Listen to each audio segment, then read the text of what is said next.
Waktu berjalan konstan, yang lalu biarlah menjadi kenangan dan yang akan datang menjadi harapan. Assalamualaikum warahmatullahi wabarakatuh. Salam Sobat Sastra BM.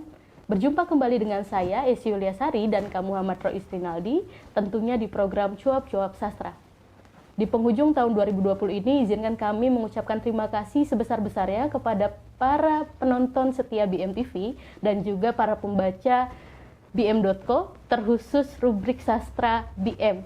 Bukankah seperti itu, Kak? Betul sekali sih. Terima kasih untuk teman-teman yang sudah mempercayakan karya-karyanya, teman-teman penulis dari Sabang sampai Merauke yang sudah mempercayakan puisinya, cerpennya masuk ke rubrik karya sastra bm.co. Tentunya juga membaca berita-berita yang ada di bm.co yang setiap harinya disajikan untuk teman-teman. Tentunya kita mengedepankan pendidikan, informasi yang mencerdaskan dan tentu saja sesuatu yang perlu didapatkan oleh para pembaca adalah inspirasi. Betul. Inspirasi yang harus didapatkan oleh para pembaca ya, Kak ya. Hari ini enaknya bicara tentang apa ya, Kak ya? Kayaknya kalau penghujung tahun gini enak kayaknya bahas tentang hal-hal yang menarik kali, Kak ya. Hal apa sih yang menarik di 2020? Kemudian mungkin ada hal-hal heboh mungkin, Kak, di dunia sastra di tahun 2020 ini? Di dunia sastra di 2020 ya?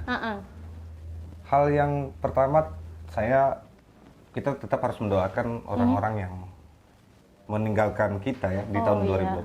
Ada Sapardi Djoko Damono, ada Mas Iman Budi Santoso, ada Abang Dairis, terus Pak Ajip Rosidi ya, Pak? Ajip Rosidi, tokoh-tokoh sastra yang mendahului kita. Mereka adalah orang-orang yang memang sangat besar sekali kontribusinya, pengaruhnya terhadap kesusastraan Indonesia.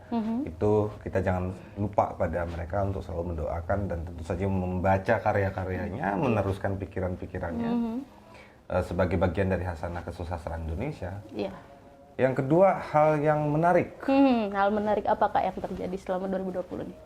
2020 untuk di kesusastraan Indonesia sendiri, karena bertepatan juga dengan pandemi mungkin saya pikir tidak ada yang betul-betul menarik.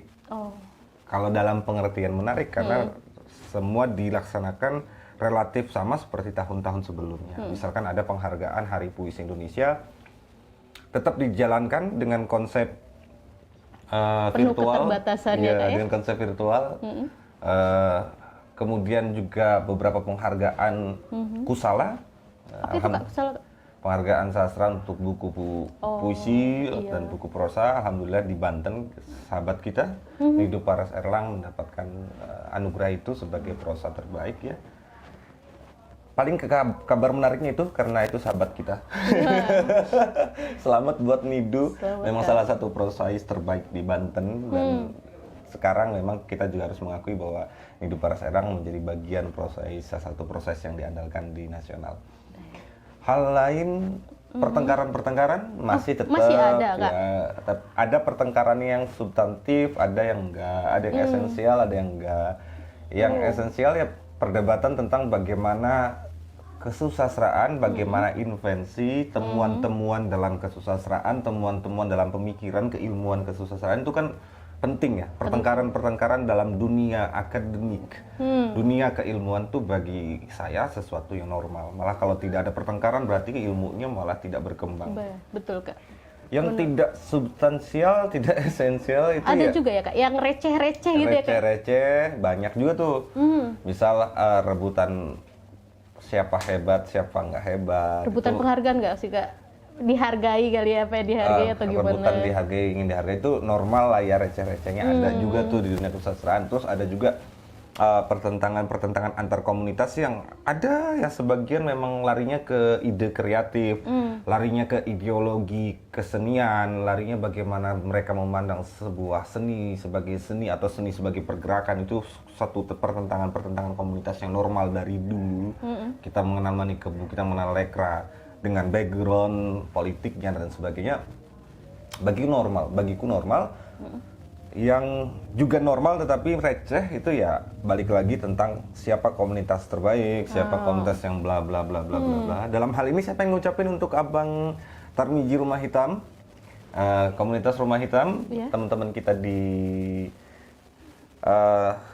daerah seberang sana itu mendapatkan anugerah dari kementerian sebagai komunitas terbaik Indonesia tahun ini. Wih, Selamat Bang keren, Tarmizi, selamat. keren banget. Kami pernah terakhir ketemu di Singapura, waktu di Tanah Merah. Aku juga ketemu dengan teman-teman dari Rumah Hitam, mereka aktif, Asik ya pasti ya. kreatif, bikin banyak banget kayak Banyak ide, banyak idenya gagasan. banyak banget. gitu kan. Selain itu juga mereka bikin semacam peci ala masyarakat daerah sana itu diperjualbelikan di komunitas dan itu kreatif banget. Karena komunitas kan penting ya melakukan ide-ide kreatif untuk membangun idenya sekaligus membangun hajat hidupnya Betul. gitu. Sepakat, Kak. Paling sebatas itulah bahwa apa yang hari di tahun 2020 yang terjadi, jejak rekamnya tidak terlalu banyak karena normal-normal saja.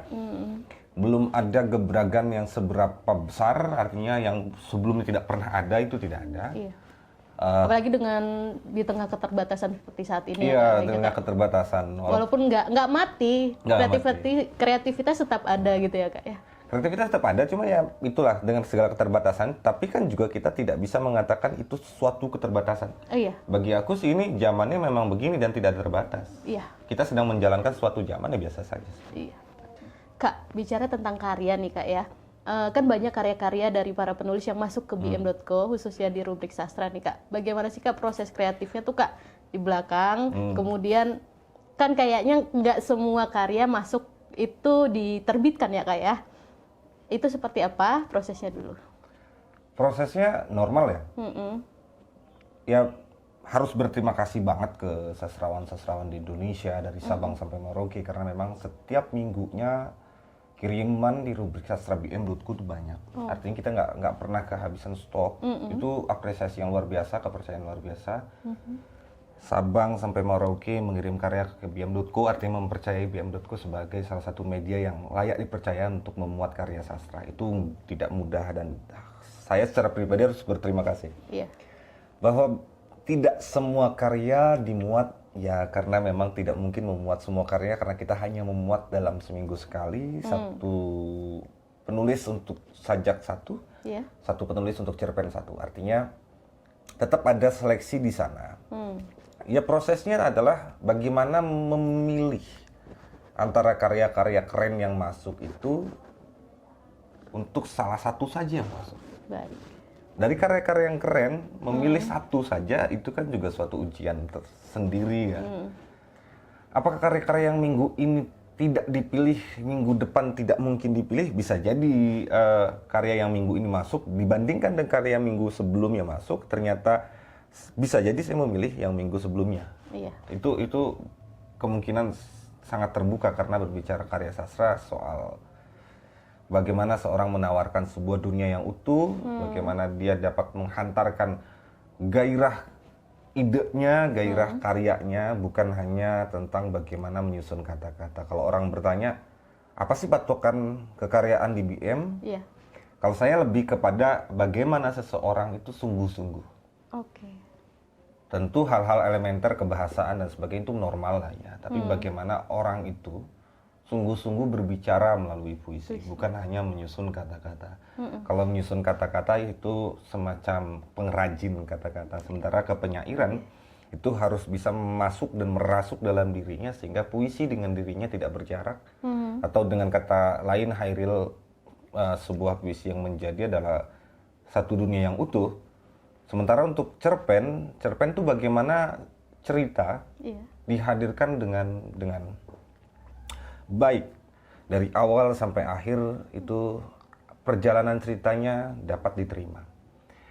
Hal Nyambung lain gitu nyambung dan itu nggak harus selalu teralur awal, tengah, akhir nggak harus ya dengan berbagai manuver. Tetapi selama ini yang masuk ke BM ya sekali lagi adalah karya-karya yang sangat layak dibanggakan. Saya juga kaget, saya juga harus bersyukur bahwa dengan menjadi redaktur sastra BM saya tetap terus update karya-karya penulis-penulis, wabil khusus penulis-penulis muda yang pada mulanya saya tidak tahu siapa mereka.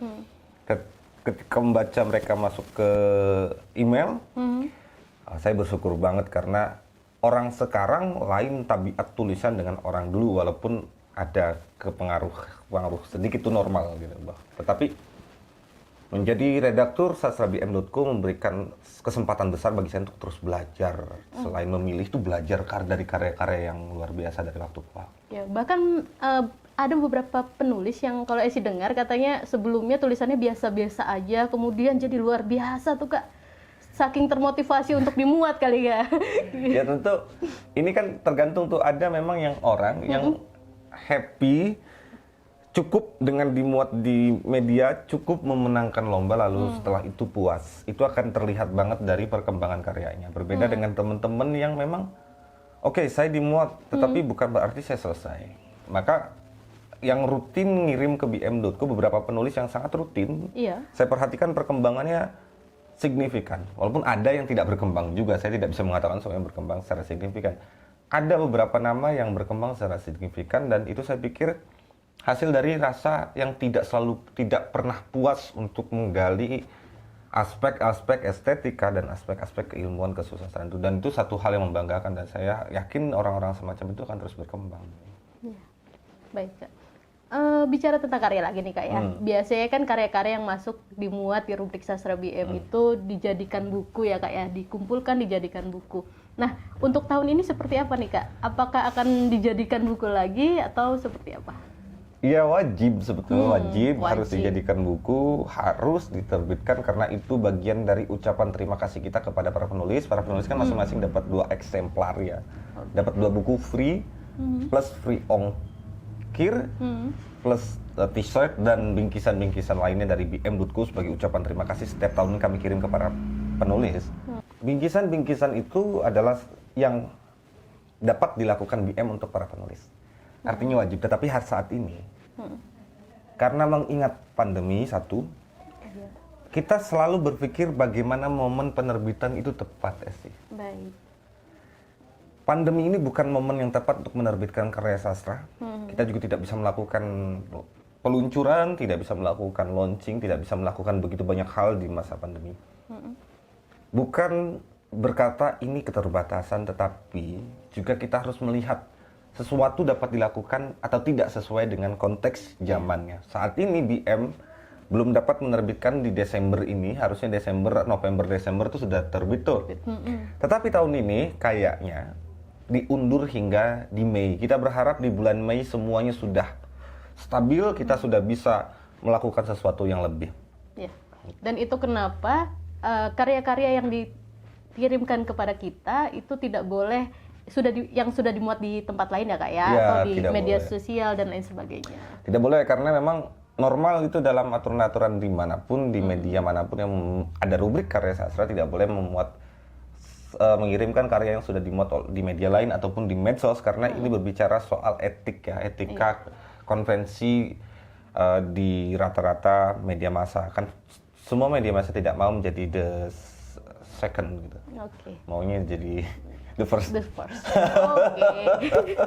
Itu normal. Tapi itu kan juga menjadi pantikan sendiri untuk para pengkarya untuk terus menciptakan karya-karya terbaik, mengirim ke media-media, termasuk ke bm.co. Ya. Baik.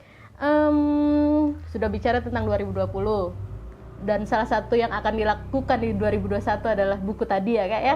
Nah, sekarang kita bicara 2021 lagi Kak. Kira-kira menurut Kakak apa yang akan terjadi di 2021 ini di dunia kesusastraan Indonesia? 2021, kalau saya melihat dari tabiat pergerakan kesusastraan, tabiat sastrawan-sastrawan kita, ada yang akan tertinggal, ada yang akan dapat melebur dalam zamannya, kemudian menawarkan sesuatu. Yang tertinggal seperti apa Kak? Yang alergi terhadap perubahan, yang terlalu beromantisme dengan masa lalu, seakan-akan masa lalu itu menjadi sumber kedikjayaan, masa depan itu sumber kehancuran, dan perubahan itu monster yang menakutkan, itu akan tertinggal di 2021. Saya perhatikan, ini tidak bicara muda tua, tetapi pribadi atau sikap pribadi yang menolak itu. Siapa yang di 2021 akan dapat menjawab tantangan ya? Mereka yang dapat melihat tabiat media, tabiat alam semesta, tabiat manusia, tabiat pembaca sastra, tabiat semua tabiat itu dibaca dan dipahami dan dihadapi dengan sebaik-baiknya. Jadi aku membayangkan dua itu. Baik. Soal capaiannya akan sejauh apa itu susah diprediksi. Teman-teman akan bisa menjadi pribadi yang dalam dunia sastra bisa menawarkan sesuatu itu tergantung kekuatan mereka menggali temuan-temuan ihwal kesusastraan. Kalau kita belakangan ini selalu membicarakan bagaimana memperkaya bahasa Indonesia, memperkaya bahasa untuk ruang-ruang kesusastraan kita, saya secara pribadi juga mengingatkan itu baik, itu betul, itu perlu, tetapi juga jangan lupa bahwa kita juga perlu memperdalam pemaknaan terhadap kata. Baik. Di sini harus seimbang ketika kita berbicara soal pemerkayaan bahasa dengan penambahan kata-kata dari begitu banyak daerah, juga harus diimbangi dengan pendalaman pemaknaan dari setiap kata. Jika tidak ada pendalaman pemaknaan atau perluasan pemaknaan atau penyempitan pemaknaan, bahasa sebagai bahasa perkataannya dia cenderung akan kehilangan akarnya, kehilangan nilainya, hanya kata bertindihan dengan logika sinonim ini sinonim dengan arti yang sama tanpa pemaknaan yang berbeda. Sepi, sunyi, bagaimana orang memahami sepi, kapan sunyi, apa beda sepi dan sunyi, apa perbedaan haru, sedih dan sebagainya. Itu kan kecenderungannya kita memahami itu sebagai sinonim saja yang pemaknaannya sama persis. Nah, ini juga perlu dipahami bagaimana kita mengetengahkan pemaknaan kata. Baik. Atau juga termasuk bagaimana kesusastraan kita mau sedikit mempertanyakan penggunaan bahasa baku yang saya pikir juga kayak genteng, genting, kenapa harus genting sementara ada kata genting, ada genting, genteng, kenapa tidak pakai genteng saja, ada tahu dan tahu, kenapa tidak pakai tahu saja, dan begitu banyak hal yang perlu diketengahkan di 2021 dan itu dapat dijawab oleh mereka yang melihat masa depan. Bukan mereka yang berromantisme dengan masa lalu, tetapi yang melihat masa depan ini juga bukan orang yang ingkar, bukan durhaka terhadap sejarah. Karena ilmu pengetahuan sifatnya kumulatif, maka durhaka terhadap sejarah pengetahuan jadi soal. Sok tahu dan menolak yang lama. Artinya sistem akumulatif itu berjalan, inovasinya berjalan, invensinya berjalan, sastra itu harus berkembang dengan cara yang lebih progresif. Kalau tadi kan berbicara tentang kemungkinan-kemungkinan yang akan terjadi di 2021 ya Kak ya. Realnya deh Kak, wajah sastra Indonesia 2021 itu seperti apa Kak? Zaman yang seperti apa yang Kakak sebut tadi? Yang namanya capaian estetika, capaian dunia kesenian, capaian karya sastra itu nyaris tidak bisa diprediksi capaian secara konkretnya. Tetapi mari kita lihat bagaimana lagu Lati. Kowe bisa Melayu. Dalam budaya pop yang kecenderungannya cengeng, minyi, aku cinta kamu, aku sayang kamu, aku pedih, pokoknya aku nggak mau lirik-lirik begitu. Tiba-tiba muncul Lati. Kowe bisa Melayu. Bagaimana dobrakan-dobrakan itu hadir secara baik, menggunakan jembatan-jembatan kemungkinan capaian kesenian yang juga baik, dapat menyasar masyarakat secara luas dalam pengertian tidak menjadi orang yang tunduk patuh terhadap budaya pop, dapat menawarkan temuan-temuannya dalam wajah kesenian, di sisi yang lain tetap dapat menyasar ruang yang luas. Ini kan kadang bertentangannya sastra pop, sastra serius, pop tuh gini, serius tuh gitu. Aku pikir pop dan serius itu perlu dilihat dari budayanya yang disasar. Kalau budaya pop ya berarti berbicara soal popularitas, berbicara soal takut tanpa kamu bukan siapa-siapa. Kalau seniman kan mestinya tidak begitu. Seniman tuh nilai saya tanpa siapa-siapa ya saya sebagai pribadi. Nah, bagaimana tetap ada di posisi itu menawarkan sesuatu yang baru, tetapi juga dapat menyasar ruang yang luas karena medianya sudah memungkinkan untuk melakukan itu. Sepakat. Contoh yang mungkin lebih konkret yang dapat dibayangkan bersama adalah bagaimana pembacaan puisi itu tidak lagi tanah air mata, tanah tumpah dukaku, sudah opera, sudah jaipongan, sudah dangdutan, sudah blues, sudah begitu banyak hal yang dapat dilakukan dalam pembacaan puisi. Atau penulisan puisi sudah bisa menggunakan misalkan bahasa-bahasa yang pada mulanya dianggap tidak estetik. Iya. Nah, setiap tawaran itu akan mengandung kemungkinan ditentang dan ditolak. Ya tidak masalah ditentang, ditolak, dan bahkan tawarannya gagal tidak masalah. Daripada seumur-umur berkarya tidak pernah berusaha menawarkan apa-apa. Baik. Itu kan jadi soal. Jadi konkretnya adalah bagaimana seseorang itu bisa menciptakan, menghadirkan temuan-temuannya dengan tidak menafikan tabiat alam semesta, tabiat sosiokultural kita. Loh, seni kita nggak perlu dikenal orang. Oke, kita akan bicara soal itu nanti.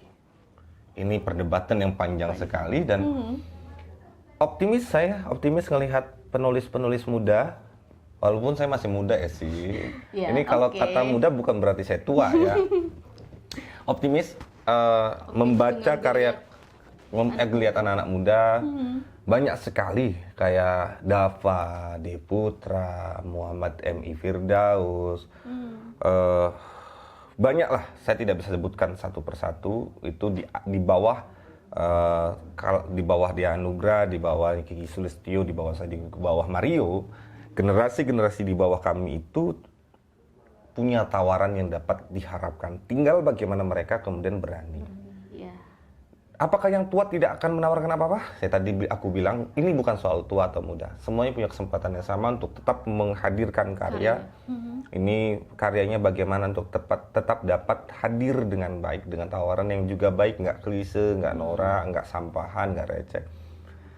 Itu semuanya ada pada posisi yang sama. Makanya tidak ada senior dan junior dalam dunia kesenian, karena capaian estetika orang, momentumnya berlanjut sampai orang itu meninggalkan dunia kesenian atau meninggal orangnya. Iya, baik. Mungkin cukup Kak untuk hari ini. Cukup. Terima kasih banget. Saya secara pribadi sangat terharu, karya-karya yang luar biasa masuk ke rubrik sastrabiam.co, orang-orang hebat atau mereka yang baru saya kenal Ya. menawarkan begitu banyak hal, dan saya secara pribadi atau biam.co secara umum tidak sabar ingin segera menerbitkan buku itu. Tunggu di bulan Mei, karena saat ini belum memungkinkan karena momentum yang kurang baik melahirkan karya itu akhirnya juga kurang menarik. Dan kami pengen memberikan sesuatu pada momen yang tepat untuk orang-orang yang kami hargai, untuk mengucapkan terima kasih pada para penulis dari Sabang sampai Merauke. Punya bentuk apresiasi dari Untuk kami. apresiasi, setiap orang akan merumuskan sendiri apa yang akan diraih di 2021. Semua pasti punya cita-cita sendiri, goal point sendiri 2021. Tapi kalau dunia kesusastraan, saya pikir sangat luas kemungkinannya. BM.co sendiri, rubrik sastranya juga ingin melakukan hal yang lebih. Tentu kami tidak bisa bicarakan di sini, tapi insya Allah kami akan melakukan begitu banyak hal untuk memberikan hal yang terbaik untuk karya-karya yang terbaik juga. Di tahun 2021. 2021. Hah, kita tinggal hitungan jam akan sampai pada tahun 2021 untuk teman-teman yang belum punya pasangan.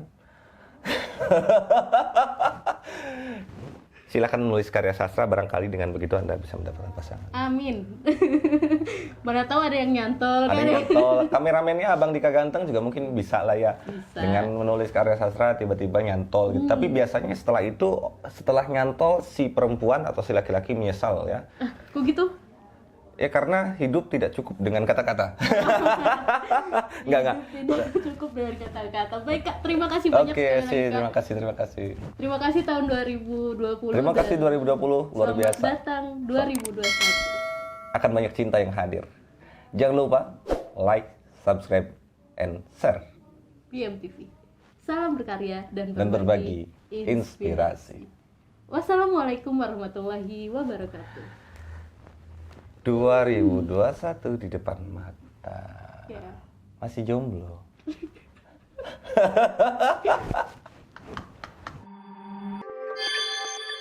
kasih.